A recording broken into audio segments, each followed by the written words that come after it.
நாம் அன்பு அன்பு அன்பு அன்புன்னு பேசுகிறோம், நம்ம இருதயத்தில் அன்பு இருக்கிறதா நம்ம நினைக்கிறோம், நம்ம எல்லாம் அன்புள்ளவர்கள் நம்ம நினச்சிக்கிறோம்.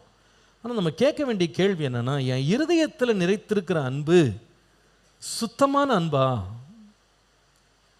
பரிசுத்தத்தினால எழும்பின ஒரு அன்பா, கரையற்ற மாயமற்ற மாய்மாலம் இல்லாத ஒரு அன்பா? கேட்க வேண்டிய ஒரு கேள்வி. எபேசியர் 1:4 சொல்கிறது, தமக்கு முன்பாக நாம் அன்பில் பரிசுத்தம் உள்ளவர்களும் குற்றமில்லாதவர்களாய் இருப்பதற்கு அவர் உலக தோற்றத்திற்கு முன்னே கிறிஸ்துவுக்குள் நம்மை தெரிந்து கொண்டபடியே. அன்புல என்ன இருக்கணும்னா, பரிசுத்தமா இருக்கணுமா, குற்றம் இல்லாம இருக்கணும். அன்பு பரிசுத்தமா இருக்கணும், குற்றம் இல்லாமல் இருக்கணும். நல்ல கவனிங்க, இன்னைக்கு நிறைய பேர் உலகத்தில் ரொம்ப அன்பு அன்புன்னு பேசுகிறாங்க. ஆனால் அநேக விஷயங்களை நம்ம பார்க்கும்போது அந்த அன்பில் எது இல்லைன்னு கேட்டால் பரிசுத்தமும் இல்லை, குற்றமற்ற வாழ்க்கையும் கிடையாது. ஆனால் அதற்கு பதிலாக குற்ற மனசாட்சியோடும் அநேக பாவங்களோடும் நிறைந்த ஒரு அன்பாக அல்லது கரைபட்ட ஒரு அன்பாக தான் இன்றைக்கு அன்பு பொதுவாக பிரபலமாக இன்றைக்கு உலகத்தில் இருக்குது. இதை நீங்கள் 2 தீமோத்தேயு 3:6-7 வசனங்களை வாசிக்கும்போது, பாவங்களால் நிறைந்து பற்பல இச்சைகளால் இழுப்புண்டு எப்பொழுதும் கற்றாலும் ஒருபோதும் சத்தியத்தை அறிந்து உணராதவர்களாக இருக்கிற பெண் பிள்ளையோட வீட்டில் இப்படிப்பட்டவர்கள் நுழைந்து அவர்களை வசப்படுத்தி கொள்ளுகிறார்கள். எப்பொழுது கற்றாலும் ஒருபோதும் சத்தியத்தை அறிந்து உணராமல் இருப்பாங்க. ஆனால் அவங்களுக்கு என்ன இருக்குன்னு கேட்டால் பற்பல இச்சைகளால் இழுக்கப்படுவாங்க. அப்போ அன்பு என்பது தேவன் அங்கீகரிக்கிற ஒரு அன்பு பரிசுத்தமாக இருக்கும், குற்றமற்றதாக இருக்கும். ஆனால் சில பேர் அன்புன்னு நினச்சிட்டு எதுக்கு பின்னாடி போயிடலாம் அப்படின்னா, இச்சைகளுக்கு பின்பாக போயிடலாம். இச்சை என்பது தேவனிடத்திலிருந்து உண்டானதல்ல, அது மாம்சத்திலிருந்து எழும்புறது. இச்சை என்பது பரிசுத்தத்துக்கு நேராக நடத்துறதில்லை, அது பாவத்துக்கு நேராக நடத்தி ஒரு மனுஷனை மாம்சத்திற்கு ஏதுவான துணிகரமான தவறுகளை செய்வதற்கு அவனை கொண்டு வருகிறது தான் என்னன்னு கேட்டால் அன்பு. இன்னைக்கு பாருங்க, இன்னைக்கு உலகம் பாவத்தை பாவம் அப்படின்னே ஏற்றுக்கொள்ள மாட்டேங்குது. பாவம்னா என்ன சார், குற்றம்னா என்ன சார், தவறுனா என்ன சார், அதெல்லாம் ஒன்றுமே கிடையாது. அன்போடு நீங்கள் செய்தீங்கன்னா அது என்னது தான், அது நல்லது அப்படின்னு உலகம் இன்னைக்கு அனுமதிக்குது, அதை ஏற்றுக்கொள்ளுது. அன்பு இருந்தால் போதும் சார், அன்பு தான் எல்லாமே.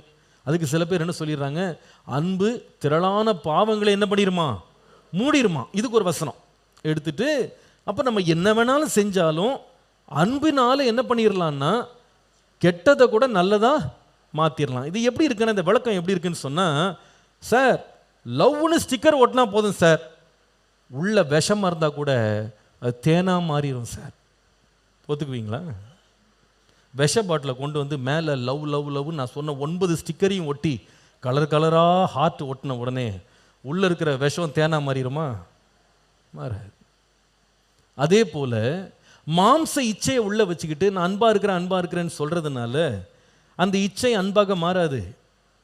அந்த அன்பு எப்படி இருக்கணும்னா பரிசுத்தமாக இருக்க வேண்டும், தேவனுக்கு பிரியமாக இருக்கணும், தேவ பயத்தோடு கூடியதாக இருக்க வேண்டும். இன்றைக்கு அநேகர் இந்த உலகத்தில் பல அக்கிரமங்கள் ஒழுக்க கேடுகள் நடக்கும்போது அவர் கொடுக்கிற ஒரு சாந்து பூச்சி என்னன்னு கேட்டால், ஐ ஃபெல் இன் லவ், அன்புல விழுந்துட்டேன், காதல் வயப்பட்டேன் அப்படின்றாங்க. எப்பா, நீ அன்புல விழக்கூடாது, அன்புல நிற்கணும், நீ அன்புல மயங்கக்கூடாது, நீ அன்புல தெளிவாக இருக்கணும். நீ செய்கிறத நியாயமாக செய்கிறனா, நீதியாக செய்கிறனா, பரிசுத்தமாக செய்கிறனா, இதில் நம்ம ரொம்ப ஜாக்கிரதையாக இருக்கணும். இங்கே பாருங்க, நல்லா கவனிங்க, தயவுசெய்து என்ன கவனிங்க. இன்றைக்கி கட்டுப்பாடற்ற ஒரு உறவுக்கு நேராக உலகம் போயிட்டுருக்கு. கட்டுப்பாடே கிடையாது. திருமணத்துக்கு முன்னால் கூட நெருங்கி உறவு கொள்றத இன்றைக்கு உலகம் தப்புன்னே சொல்கிறது கிடையாது. இன்றைக்கு கல்லூரிகளில், பள்ளிக்கூடங்களில், வாலிப பிள்ளைங்க மத்தியில் இந்த கற்புள்ளவரெல்லாம் நடக்கணும், பரிசுத்தமாக நடக்கணுன்றது பரிகாசம் பண்ணப்படுற ஒரு உலகத்தை நம்ம வாழ்கிறோம். இதெல்லாம் ஒன்றுமே இல்லை. உனக்கு அந்த பையனை பிடிச்சிருக்கா, அந்த பொண்ணை பிடிச்சிருக்கா, நீ எவ்வளவு நெருக்கமாக வேணால் போகலாம், ஒன்றுமே தப்பே கிடையாது. அன்புக்கு தானே செய்த, அன்பினால் தானே செய்த. சில பிள்ளைங்க வந்து கவுன்சிலிங் வரும்போது அவங்க சொல்லுவாங்க, அங்கிள் நான் ஏன் இந்த தப்புக்குள்ளே விழுந்தேன், இந்த பாவத்தில் விழுந்தேன் அப்படின்னா, நான் உண்மையாக அந்த பையனை ரொம்ப நேசித்தேன் அங்கிள், அந்த பொண்ணை நான் ரொம்ப ரொம்ப நேசித்தேன், அதனால நான் என்ன பண்ணேன்னா இந்த தப்புக்கு நான் உடன்பட்டேன், நான் இணங்கிட்டேன் அப்படின்னு சொல்லுவாங்க.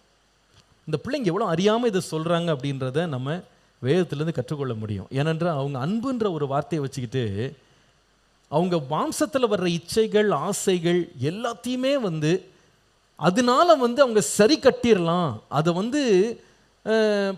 வந்து நல்லதுன்னு சொல்லி லேபிள் பண்ணிடலாம்னு நினைக்கிறாங்க. ஆனால் பைபிள் அப்படி சொல்லலை.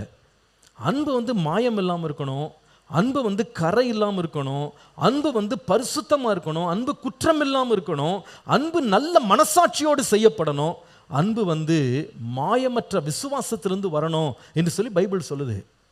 இங்க பாருங்க, இன்றைக்கு உலகம் கொடுக்கிற டெஃபினிஷன் ஆஃப் லவ் என்னன்னு சொன்னா, அன்புக்காக நீ எந்த அளவு கூட போகலாம். ஆனால் பைபிள் அப்படி சொல்லலை. நீங்கள் இந்த மாயத்தில் போய் விழுந்துடாதீங்க தயவு செய்து. இவ்வளோ நாள் நீங்கள் அறியாமல் இருந்திருப்பீங்க, ஆனால் இன்றைக்கு ஆவியானவர் உங்களுக்கு போதிக்கிறார். இது வல்லப்ப அன்பு, தேவன் அங்கீகரிக்கிற ஒரு அன்புன்னு இருக்கு. அது எப்படிப்பட்டது என்றா பரிசுத்தம் உள்ளது.